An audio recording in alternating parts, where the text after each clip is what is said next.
Previous video में हम लोग बात कर रहे थे ताप की और ताप के पैमानों की।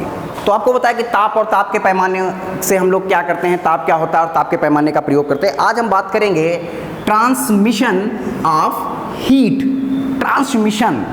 ट्रांसमिशन ये जो शब्द बना है, इसका अगर मौलिक शब्द निकाले कि किस मौलिक शब्द से मिलकर बना है ये, तो ये शब्द बना है ट्रांसफर से।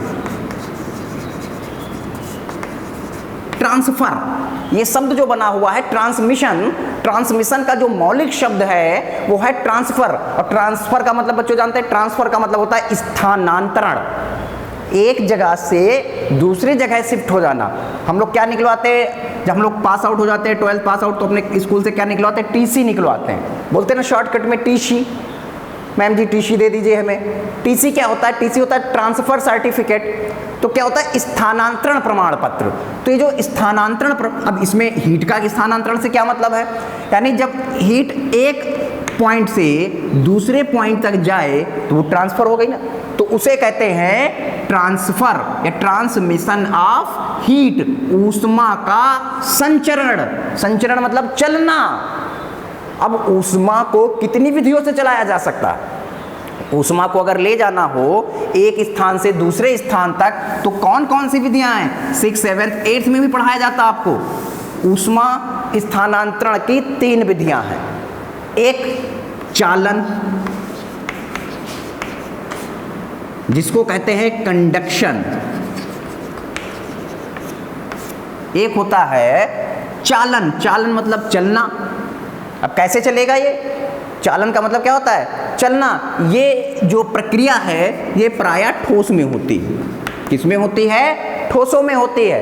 ये ठोस में होती है। अगर हम इसकी बात करें, अगर हम कोई एक आयरन रॉड ले लें, कोई एक मैंने लोहे की रॉड ले ली, लोहे की रॉड ले ली और उसके अगर उसके आगे वाले भाग को हम क्या करें, हीट दें, ऊष्मा दें, ठीक है। यदि उसके हम आगे वाले भाग को ऊष्मा दे तो देखा होगा कि धीरे धीरे धीरे धीरे धीरे वो पीछे वाला हिस्सा भी गर्म हो जाता है। घर में जो है चपाती बनाने वाला चिमटा देखा होगा, तो चिमटा क्या है, अगर हम लोग बहुत देर तक उसको यूज़ करते रहते हैं गैस के पास तो उसका पीछे वाला हिस्सा भी गर्म हो जाता है। क्यों गर्म हो जाता है, क्यों, क्योंकि ऊष्मा को जब हम यहाँ से देखते हैं तो ऊष्मा से यहाँ ट्रांसफ़र होने लगती है एक पॉइंट से। ऐसे नहीं है एकदम से यहाँ जाएगी, वो अंदर ट्रांसफ़र होने लगती है और धीरे धीरे धीरे पीछे का हिस्सा भी गर्म हो जाता है। इस प्रक्रिया को हम लोग क्या कह देते हैं, चालन कह देते हैं। होता क्या है चालन की प्रक्रिया में, चालन की प्रक्रिया प्रायः ठोसों में होती है। चालन में जब ठोसों में होती है तो इसके मॉलिक्यूल्स जो होते हैं, जो इसके अणु होते हैं वो बहुत पास होते हैं। इसके जो अणु होते हैं इसमें वो क्या होते हैं, बहुत पास होते हैं। जब इसको हम हीट करते हैं, जब ऊष्मा देते हैं तो ऊष्मा देने की वजह से इनमें क्या होती है, ये गति अवस्था में आ जाते हैं। किस अवस्था में आ जाते हैं, गति अवस्था में आ जाते हैं। गति अवस्था में आ जाते हैं क्योंकि मॉलिक्यूल्स बहुत पास है, ठीक है। ये कोविड को तो फॉलो नहीं करते कि कोविड को फॉलो कर रहे हैं, सामाजिक दूरी बनाए हुए हैं, ठीक है। तो ये क्या करते हैं, इनके बीच गति होने लगती है और जब ये गति होने लगती है तो ये आगे पीछे इस तरह से गति करते हैं। जब ये गति करते हैं तो जो इनसे इधर वाले कण थे इनको क्या करते हैं, ये ऊष्मा ट्रांसफर कर देते हैं। अब जब ये इसको ऊष्मा ट्रांसफर करेंगे तो ये क्या करेगा, ये गति करेगा, ये अपने आगे वाले को ऊष्मा ट्रांसफर कर देगा। इस तरह से एक सिरे से दूसरे सिरे तक ऊष्मा स्थानांतरित होती रहती है। लाइन रो में खड़े हो, सभी बच्चे पढ़ाया देखा होगा, साइकिल रो में खड़ी होती है, एक साइड रो में लगी होती है। अगर आप केवल क्या करिए, एक साइकिल को जो पीछे वाली है उसको पुश कर दीजिए, धक्का दे दीजिए, तो क्या होता है कि धीरे धीरे देखा होगा सारी साइकिल, फिर धीरे धीरे सारी साइकिलें गिर जाती है आपकी। या आप रो में आप लोग प्रेयर कर रहे हो, पीछे वाले को धक्का दे दो, पुश कर दो, तो क्या होगा, आगे वाले का भी बैलेंस खराब हो जाता है, वो भी गिर जाएगा। कैसे गिर जाता है, आपने पीछे वाले को धक्का दिया, वो गति अवस्था में आ गया, उसने अपने वाले को धक्का दे दिया, वो गति अवस्था में आ गया। तो इस तरह से ये एनर्जी क्या है, एक पार्टिकल से दूसरे पार्टिकल तक, एक पार्ट से दूसरे एक मॉलिक्यूल से दूसरे मॉलिक्यूल तक ट्रांसफर होती रहती है और हीट इस सिरे से इस सिरे तक पहुंच जाती है। और ऊष्मा संचरण की इस विधि को कंडक्शन कह देते हैं, चालन कह देते हैं। तो ये ऊष्मा स्थानांतरण की पहली विधि हो गई, जिसको हम लोग क्या कह देते हैं, चालन कह देते हैं। इनके आधार पर अगर हम बात करें तो 2 प्रकार के चालकों में विभाजित कर दिया गया है, एक कुचालक और एक सुचालक। सु मतलब अच्छा वो तो मास्टर साहब भी पढ़ाते हैं हिंदी वाले, वो क्या पढ़ाते हैं कि जिसके आगे सू लग जाए अच्छा, जिसके आगे कू लग जाए खराब, है ना। तो सुचालक, सुचालक मतलब अच्छा चालक, चालक मतलब क्या होता है, ड्राइवर, जो अच्छा ड्राइवर हो वो सुचालक, और कुचालक जो खराब ड्राइवर हो, जो चलाना गाड़ी चलाना ना जानता हो, खराब ड्राइवर। अगर हम बात करें लोहा तो आपका क्या है, सुचालक है, सुचालक है वो। क्यों, कैसे, मैंने बताया कि आसानी से ऊष्मा। लेकिन अगर लकड़ी का आपने देखा होगा जो आपके आयरन वाले बर्तन बनते हैं, लोहे वाले जो बर्तन बनते होंगे, उसमें पीछे हैंडल लगा देते, काहे का बनाते हैं, लकड़ी का बना देते हैं। क्यों लकड़ी का लगा देते हैं, क्योंकि लकड़ी क्या है, ऊष्मा की कुचालक है, एक सिरे से दूसरे सिरे तक उसमें नहीं जाती, क्योंकि इनके बीच जो मॉलिक्यूल होते हैं ये दृढ़ता से बंधे होते हैं। कैसे बंधे होते हैं, अगर हम लकड़ी की बात करें तो लकड़ी के बीच जो होते हैं वो दृढ़ता से बंधे होते हैं। ये ट्रांसफर एक आगे वाले को ट्रांसफर नहीं करते, कहते हैं हम जल जाएंगे भैया, लेकिन हम अपने पीछे वाले को जलने नहीं देंगे। क्या करते हैं ये अपने पीछे वाले मॉलिक्यूल्स को ऊष्मा स्थानांतरित नहीं करते। कौन, लकड़ी की बात करें, ये लकड़ी में होता है। तो लकड़ी में क्या होता है, अगर आप एक सिरा, लकड़ी को आप एक सिरा जला रहे हैं तो दूसरा वाला सिरा गर्म नहीं होता, लेकिन लोहे में क्या होता है, अगर एक सिरा आप गर्म कर रहे हैं तो दूसरा वाला सिरा भी गर्म हो जाएगा। ये क्या है, ये ऊष्मा का सुचालक है, जबकि लकड़ी जो है ये ऊष्मा की कुचालक है। तो चालन को दो प्रकार भागों में बांट दिया गया, एक सुचालक और एक कुचालक। ये ऊष्मा संचरण की पहली विधि हो गई। अब अगर हम दूसरी विधि का नाम ले,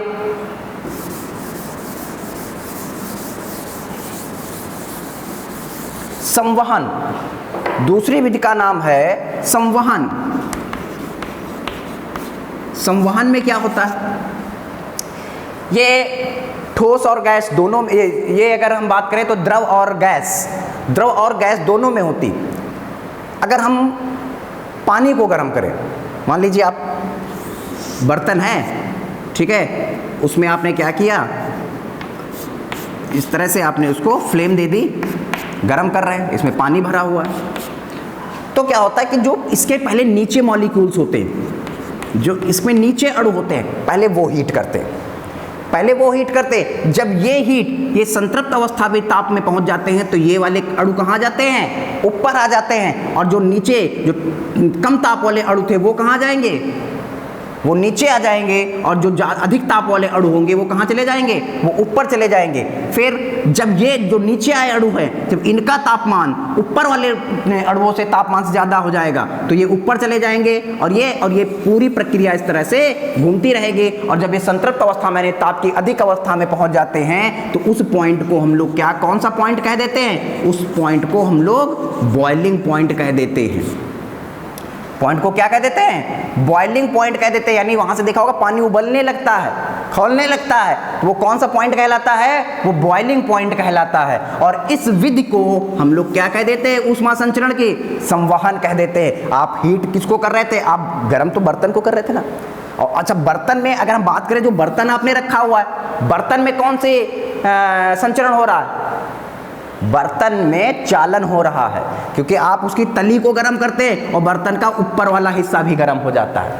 तो उसको पकड़ने के लिए हमें एक दूसरे इंस्ट्रूमेंट का यूज़ करना पड़ता है। ऐसे नहीं सीधे क्योंकि अरे तली गर्म हो रही, लाओ ऊपर से उठा के रख दे, ऐसा नहीं करते कुछ। क्यों, क्योंकि इसमें भी ऊष्मा का स्थानांतरण हो रहा है। इस विधि में चालन है, और जो पानी हीट हो रहा है इसमें कौन सी है, इसमें संवहन है। ऊष्मा संचरण की ये कौन सी विधि कहलाती है, ये संवहन कहलाती है। ये किस में होती है, ये द्रव में भी होती है और गैस में भी होती है। क्लियर है। अब हम तीसरी विधि का जिक्र करते हैं।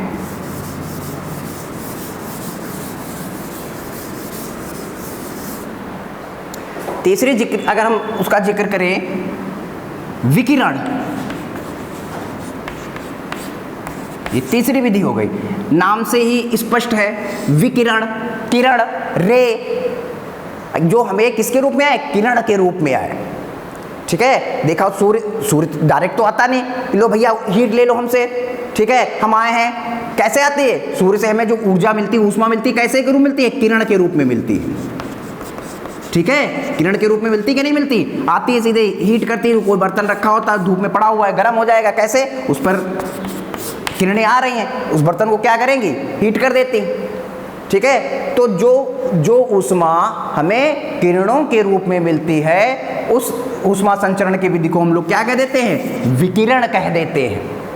विकिरण के बहुत से उदाहरण पूछ ले जाते हैं, ठीक है, कि गर्मियों में हम लोग किस रंग के कपड़े पहनते हैं, प्रायः हल्के रंग के, डार्क कलर के कपड़े नहीं पहनते। और अगर हम सर्दियों की बात करें तो सर्दियों में हम लोग डार्क कलर के कपड़े पहनते हैं। ऐसा नहीं कि सर्दियों में हल्के रंग के कपड़े नहीं पहन सकते, और ऐसा भी नहीं कि गर्मियों में आप डार्क कलर के कपड़े नहीं पहन सकते, आपकी इच्छा है, आप जो भी पहने, ठीक। लेकिन क्यों नहीं पहनते हैं, क्योंकि जो डार्क कलर के कपड़े होते हैं, गहरे रंग के कपड़े होते हैं, ये ऊष्मा का अवशोषण अधिक करते हैं, ये ऊष्मा को अधिक अवशोषित करते हैं। जो सूर्य से मिल रही ऊष्मा है उसको अधिक अवशोषित करते हैं। और जो है हल्के रंग के कपड़े होते हैं, जो व्हाइट कलर के कपड़े होते हैं, वो क्या कर देते हैं, वो जो आने वाली ऊष्मा है उसको रिफ्लेक्ट कर देते हैं, आ रही है उसको परावर्तित कर देते हैं, ठीक है। यही कारण है जो गर्मियों में है वो हम लोग हल्के रंग के कपड़े पहनते हैं, और सर्दियों में हम लोग जो है सर्दियों में हम लोग डार्क कलर के कपड़े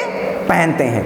अगर इसके हम और एग्जांपल एक देखें, राजस्थान, अगर हम चलते हैं रेगिस्तान में, तो रेगिस्तान में जो दिन होते हैं वो प्रायः बहुत गर्म होते हैं, लेकिन अगर हम रात की बात करें तो रातें बहुत ठंडी होती हैं। दिन की अपेक्षा रात का टेम्परेचर वहाँ पर बहुत ज़्यादा डाउन हो जाता है। अगर दिन का टेम्परेचर 45-46 रहता है, 45-46 डिग्री सेल्सियस के आसपास रहता है, वहीं अगर हम रात के टेम्परेचर की बात करें तो वो 20 से 22 डिग्री सेल्सियस के आसपास, बहुत ज़्यादा फ्लक्चुएशन हो जाता है। लेकिन हमारे यहाँ ऐसा नहीं होता, हम लोग के यहाँ नॉर्मल टेम्परेचर 4 से 5 डिग्री सेल्सियस गिरता है रात में, लेकिन अगर वहाँ बात करें तो लगभग आधे से ज़्यादा गिर जाता है। कारण रेत जो होती है, रेत, बालू, सिलिका, जो रेत होती है ये ऊष्मा को बहुत ही जल्दी अवशोषित भी कर लेती है, और उसका उत्सर्जन भी उतनी ही जल्दी प्रारंभ कर देती है।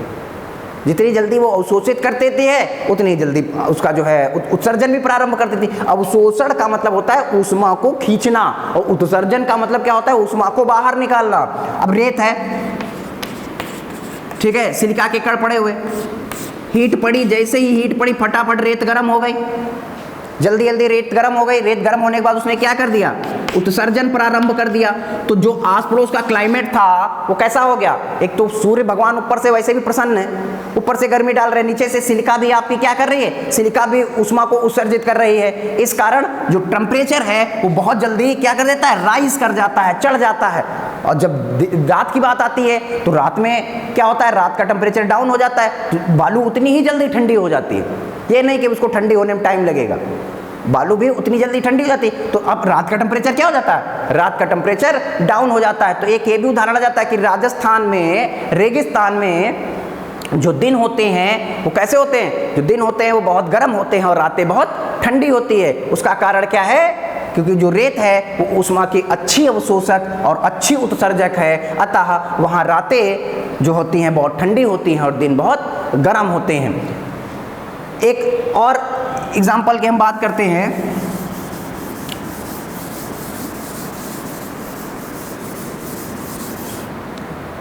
अब अगर इसी साथ जो है एक और आपका एग्जाम्पल आ जाता है, अधिक ठंड पड़ने पर प्राय हम लोग अपने शरीर को सिकोड़ लेते हैं। देखा होगा जानवर भी करते हैं। हम लोग क्या करते हैं, अधिक ठंड पड़ने पर अपने शरीर को सिकोड़ लेते हैं, ठीक है, सर्कुलर मोशन में आ जाते हैं, ऐसे करके लेटते हैं, ठीक है, पता ही नहीं चलता पैर कहाँ और सर कहाँ है, वो एक ही पास आ जाता है। लेकिन जाड़ों में कैसे, जाड़ों में बिल्कुल फैल कर लेटते हैं ऐसे करके, भाई हट जाओ आस पड़ोस से, लेटो नहीं। ऐसा क्यों, रीज़न क्या है इसका, क्योंकि मैंने कहा कि जब हम लोग जाड़ा होता है तो हम लोग कम क्षेत्रफल ग्रहण, कम आयतन ग्रहण करते हैं। कम आयतन में जो ऊष्मा होती है वो बहुत जल्दी एग्जॉर्ब हो जाती है और उतनी की उतनी ऊष्मा बनी रहती है। इसलिए क्या करते हैं हम लोग अपने शरीर को प्रायः ना चाहते हुए, आप चाहोगे हम ऐसा नहीं करेंगे तब भी नहीं होता है, वो सभी लोग क्या करते हैं, अपने शरीर को सिकोड़ लेते हैं। और गर्मियों में क्या कर लेते हैं, गर्मियों में अधिक जो है ठंड मिलने के लिए क्या करते हैं, अपने शरीर को फैला देते हैं। तो ये क्या करते हैं कि अधिक ठंड पड़ने पर हम लोग क्या करते हैं, अपने शरीर को सिकोड़ लेते हैं। जो खाना बनाने वाले बर्तन होते हैं उनकी तली काली रखी जाती, काली व खुरदरी, जो नीचे तली रखी जाती है, ठीक है, बर्तन बनाने वाली, वो कैसी रखते हैं? काली व खुरदरी रखते हैं। काली क्यों रखते हैं? क्योंकि जो काली तली, जो काला रंग होता है, मैंने क्या, ये ऊष्मा को अधिक अवशोषित करता है। अब ये अधिक जो तली है वो अधिक से अधिक अवशोषित करेगा, तो जब अधिक से अधिक अवशोषित करेगा तो जाहिर सी बात है कि ये ऊष्मा को अधिक देगा। तो इस कारण कम ताप में भी हमारे जो है काम हम चला सकते हैं। और जो अंदर का भाग होता है, अंदर का भाग बिल्कुल साफ सुथरा रखते हैं। क्यों? क्योंकि ये क्या करेगा, साफ सुथरा भाग, मैंने क्या कहा कि हल्के रंग वाले क्या करते हैं, उत्सर्जन जल्दी करते हैं। अब ये उत्सर्जन करना शुरू कर देंगे तो जो अंदर रखी वस्तु है वो क्या हो जाएगी, प्रायः जल्दी पक जाएगी, जल्दी से ताप मिल जाएगा, वरना तो आप घंटों उसको गर्म करते रहेंगे। ठीक है, तो इस तरह के बहुत से ऊष्मा के चालन, संवहन और विकिरण के उदाहरण आ जाते हैं। अब आपको इसके आगे करें नेक्स्ट वीडियो में बताएंगे। Thank you.